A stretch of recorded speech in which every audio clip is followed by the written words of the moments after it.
Salve, salve, nação corintiana. Bora para mais um giro de notícias no canal do Mineirinho? Pessoal, todos os dias vídeos novos sobre o mercado da bola, política do futebol, finanças e pós-jogo. Mas antes quero pedir você que acompanha nosso trabalho, que deixe um comentário no vídeo, deixe um like, deixe sua inscrição e ative a notificação. Isso é muito bom para que o YouTube entenda que vocês estão gostando do conteúdo e comece a recomendar para toda a nação. Então, bora juntos assistir o vídeo? Vamos embora falar do Esporte Clube Corinthians Paulista. O Corinthians conheceu nesta quinta-feira o seu adversário na Copa Libertadores da América. O Corinthians entra na segunda fase da pré-Libertadores. E o Corinthians vai enfrentar a Universidade Central da Venezuela. É um time pequeno da Venezuela, apesar de ser um time enfim, de tradição lá de muitos anos, né, na Venezuela. É um time pequeno que disputa, né, pela primeira vez a competição. O Corinthians vai ter os confrontos aí previstos, né, para os dias 19 e 26 de fevereiro, tá? Ainda isso vai ser bem definido. O bom é que o Corinthians decide em casa, na Neoquímica Arena. O primeiro jogo vai acontecer na Venezuela, provavelmente em Caracas, e o segundo jogo na Neoquímica Arena. E o Corinthians também já sabe quem pode ser o seu adversário, né? Já tem os possíveis adversários para a terceira fase. E o bom da terceira fase também, que por conta do ranqueamento, né, que é o critério que a Conmebol usa, o Corinthians vai decidir em casa, independente de qual seja, né, esse adversário que o Corinthians vai enfrentar na terceira fase, claro, né, gente, passando do Deportivo Central, né, do Universidade Central da Venezuela. Só para você ter uma ideia, o Corinthians pode pegar na próxima fase, né, na terceira fase da pré-Libertadores, Barcelona do Equador, tá? Que também entrou direto aí na segunda fase, né, da pré-Libertadores, ou Nacional do Equador e um representante do campeonato boliviano, que deve ser o Blooming.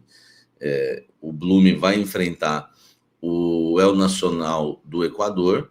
O vencedor desse confronto vai pegar o Barcelona do Equador, e aí desse confronto sai o adversário do Corinthians na terceira fase, claro, se o Corinthians, né, eliminar o Universidade Central da Venezuela. Corinthians super favorito, mas a gente sabe, né, que o Corinthians já tropeçou por times pequenos na pré-Libertadores, como o Tolima e também o Guarani do Paraguai. Então, toda a cautela, né, e toda a humildade é sempre bom.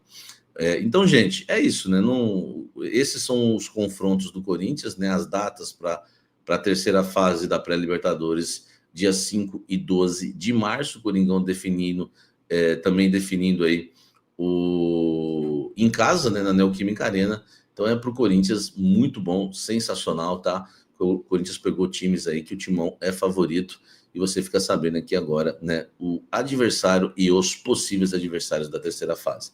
Deixa o like, inscreva-se no canal, ative as notificações e dá a sua opinião sobre a pré-Libertadores e o Corinthians, né, o corintiano feliz da vida, né? Ninguém esperava essa Libertadores em 2025, até ali reta final do Campeonato Brasileiro.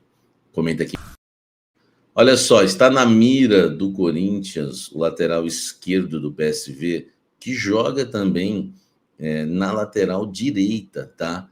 O nome dele é Mauro Júnior, foi campeão junto com o André Ramalho lá no PSV da Holanda, é brasileiro, né? Pouco atuou aqui no futebol brasileiro, tem 25 anos, era um meio-campista que virou lateral. Eu sempre tenho meus preconceitos com isso, porque normalmente vem com um defeito de fabricação, né, na questão defensiva, posicionamento, mas é um jogador que joga tanto na lateral esquerda como na direita, é versátil, pode jogar no meio também, e esse jogador que atua em várias posições agrada muito Emiliano Dias e Ramon Dias. O vínculo dele é até julho de 2025, então é um jogador fácil de você conseguir contratar. O Corinthians pode entrar num acordo lá com o PSV e tirá-lo, né, ainda contando com a ajuda do André Ramalho, né, tirá-lo logo no início desse ano, ou esperar, né, até a metade do ano. Informação foi da Rádio Itatiaia, o Corinthians fez uma consulta, ainda não há proposta do Corinthians pelo Mauro Júnior, mas há um interesse. Tá? Um jogador revelado pelo Desportivo Brasil, que é uma equipe que serviu mais para garimpar e revelar jogadores, né? Ele disputou a Copa São Paulo 2017, alguns jogos da Série A3 do Campeonato Paulista, enfim. É um jogador que, né, não tem história no futebol brasileiro e, claro, que interessa para ele jogar no Corinthians, tá? Ele tem 141 jogos no PSV, 8 gols. E vamos iniciar o vídeo falando um pouquinho aí da renovação de contrato do meia atacante Romero. Até que, enfim, a novela acabou. Romero tinha direito numa renovação automática, porém, ele e seus representantes queria um contrato de 2 anos. E por ter 33 anos, o Corinthians não quis renovar por 2 anos.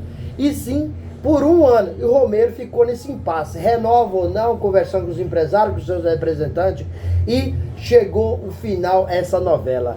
Nessa quinta-feira, Romero deu seu parecer e o contrato do atacante foi renovado com o Corinthians automaticamente por mais 1 ano. Ou seja, até dezembro de 2025. Romero, que é um cara de grupo, é um cara que contribui muito, é artilheiro da Neoquímica Arena. Toda a comissão técnica queria a renovação do Romero, porque é um cara muito bom de grupo, muito bom de elenco, um cara que ajuda muito os jovens que estão iniciando, os jovens que estão começando.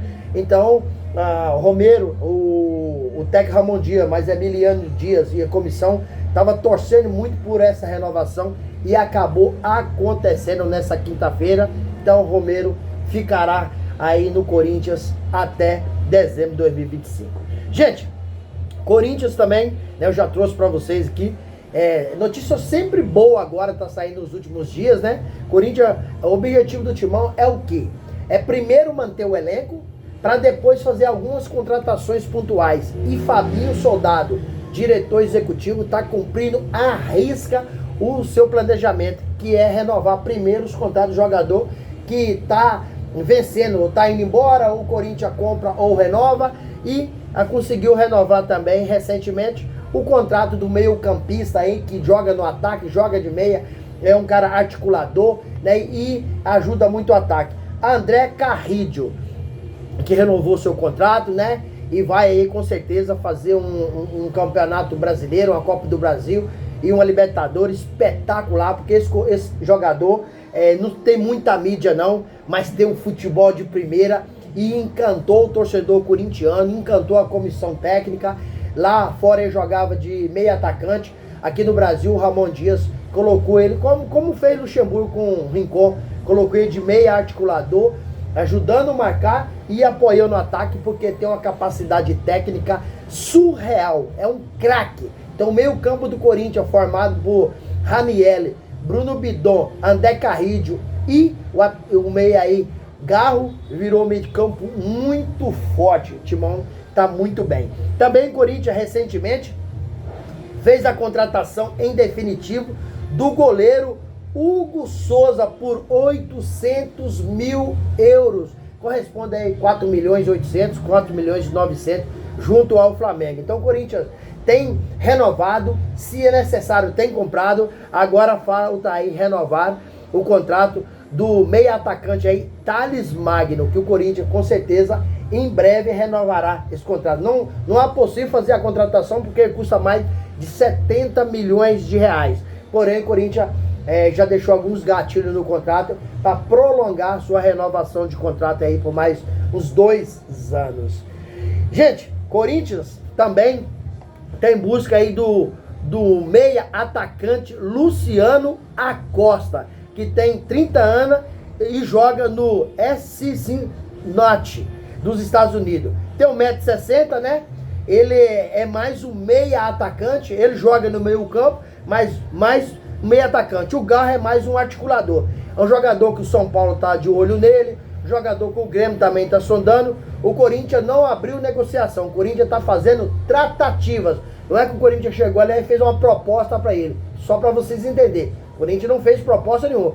Corinthians está fazendo tratativa. O jogador tem vontade de vir para o Brasil? Não. Tem vontade de jogar no Corinthians? Ou não? Então o Corinthians está negociando. Mas é um atacante belíssimo, um jogador excepcional. Joga na Major League Soccer. Se vir para o Corinthians, será uma contratação espetacular. Fabinho Soldado tem trabalhado muito. Até porque o trabalho dele é tão bom que vários outros clubes querem fazer a contratação. Por exemplo, o Atlético Mineiro quer levar Fabinho Soldado. O Bragantino quer levar o Fabinho Soldado. O Internacional quer levar o Fabinho Soldado. Então é um cara que tem feito um trabalho espetacular no Corinthians. Gente, sobre aí o sorteio da pré-libertador do Corinthians. Timão vai enfrentar a Universidade Central da Venezuela, né? Provavelmente no dia, provavelmente em Caracas, né? Dia 19 e dia 26 na Neoquímica Arena. Na segunda fase, o Corinthians, os possíveis adversários é o Barcelona do Equador, né? Ou o Nacional do Equador. Ou vem representante, ou um representante boliviano. O provável time seja aí o Brunei, nessa terceira fase. Então o Timão decide, todo esse jogo vai decidir em casa. E na terceira fase o Corinthians vai enfrentar aí esse time que eu falei, dia 5 e dia 12 de março. E aí, fiel, o que vocês acham? Essa fase do Corinthians é uma fase difícil? É uma fase fácil? Qual que é a opinião de vocês? Mas o Corinthians não pode esquecer, não tem adversário bobo. Já ficou para trás por Tolima, Guarani do Paraguai. Então não pode brincar. O futebol hoje está muito igual. Então se você pegar, não levar a sério, vai ficar para trás novamente. O Corinthians entrou em contato com o Atlético Mineiro, sondando aí a possibilidade de repatriar, criado no terrão, né? O lateral esquerdo, Arana. O Atlético Mineiro, que não classificou para a Libertadores, está passando por uma fase financeira. E o Corinthians tem duas vertentes para ter o Guilherme Arana. Primeiro, o Corinthians vai pagar o salário dele integral. Depois o Corinthians, se o Atlético não quiser que pague o salário dele integral, o Corinthians ofereceu aí algum jogador em troca para trazer. Então o Timão está se reforçando. Esse Corinthians precisa de um zagueiro, precisa de um lateral esquerdo e precisa de um atacante. Isso eu estou falando se caso o Yuri Alberto não sair. Que se sair, o Corinthians precisa de 2 atacantes. Sobre o Pogba, o Corinthians continua ainda investigando, fazendo as tratativas, vendo a possibilidade de trazer o jogador para o Brasil. Mas primeiro precisa saber se ele quer vir para o Brasil ou não. Então, o Corinthians tem aí finalizar algumas negociações importantes. Gente, deixa o like no canal, deixa o comentário, deixa sua inscrição e deixa também seu like, porque é muito importante para o YouTube entender que vocês estão gostando do conteúdo e começa a recomendar para toda a nação. Sem mais delongas, até o próximo vídeo. Tchau, tchau.